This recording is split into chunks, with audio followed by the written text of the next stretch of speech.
It's Saturday, which means it's washout booth installation day. You guys ready to get started?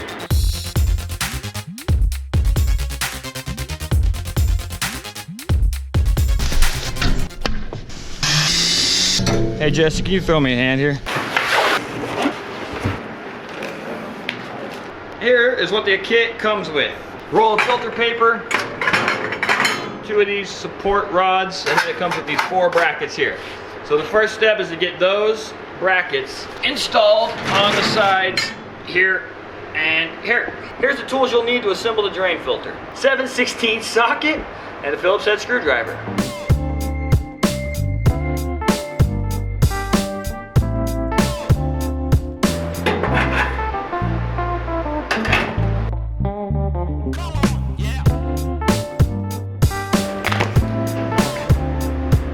This sump pump here pretty much just goes in this thing just like that.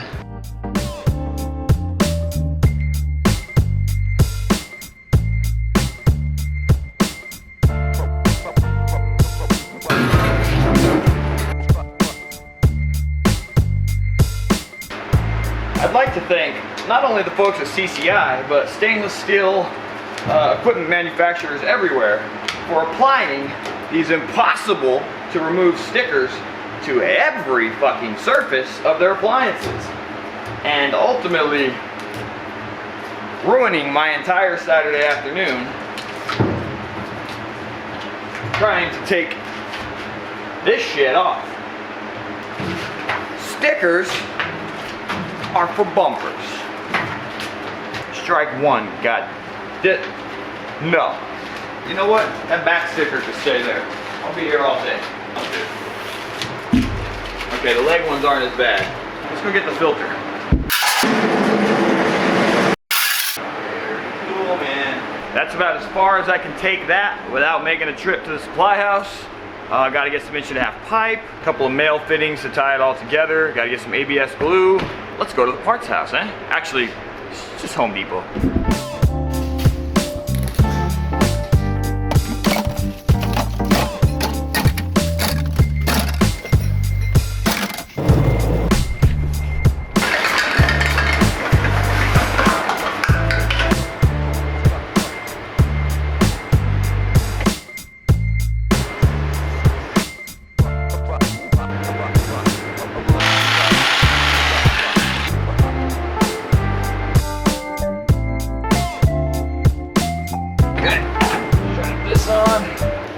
And obviously we're going to put it on the top outlet here.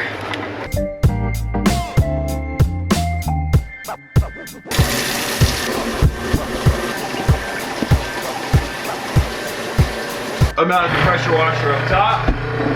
I also have the hoses hanging overhead here now. So this works. And you can see as I'm running water through here, it's draining cleanly into the filter. I can't in good conscience just tell you that this is a great wash booth. It's got to go through its paces before we can actually report back to you in a positive or a negative light.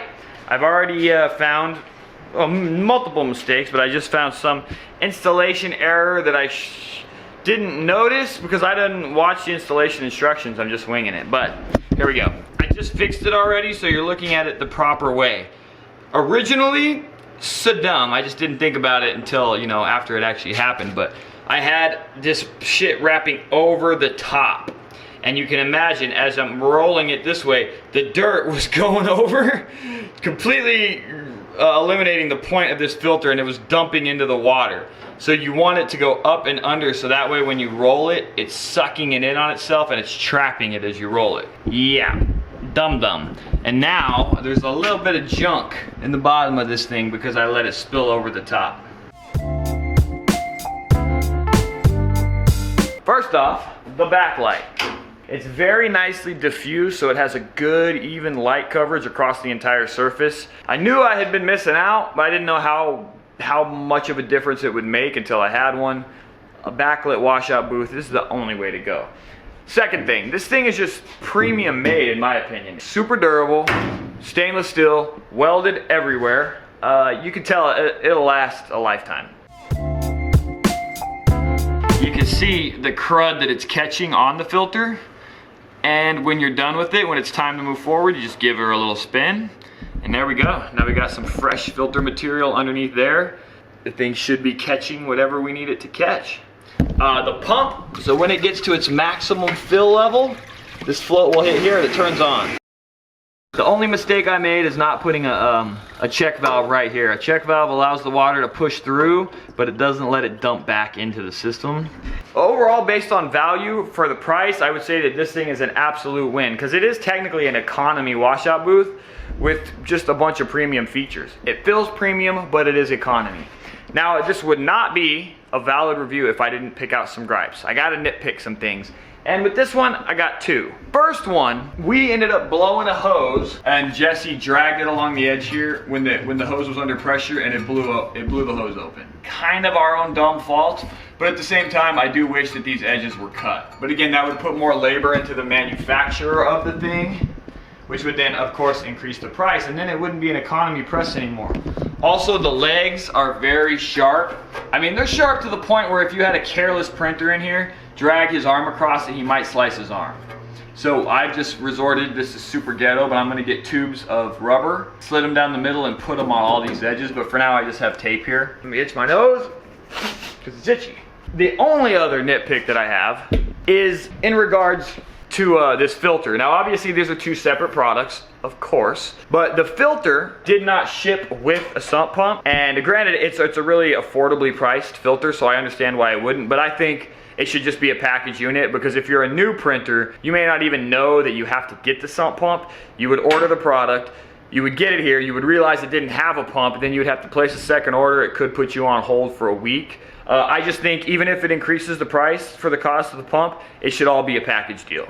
Other than that, this thing is super affordable, hell of effective. It came palleted up very professionally. There were no dents, no dings, nothing was bent. Their shipping services are on the ball. That's pretty much it, man. Shout out to CCI for this amazing washout booth. I can't believe it took me this long to get a backlit booth in the shop. Can't never go back to not having one. Once you got it, you can't go back. If you're in the market for a wash booth, whether you're making one or not, you gotta upgrade to having the backlight. And I would recommend CCI. They've been really good to me. If you guys are looking to purchase one, definitely reach out to them first. Anyway, later guys.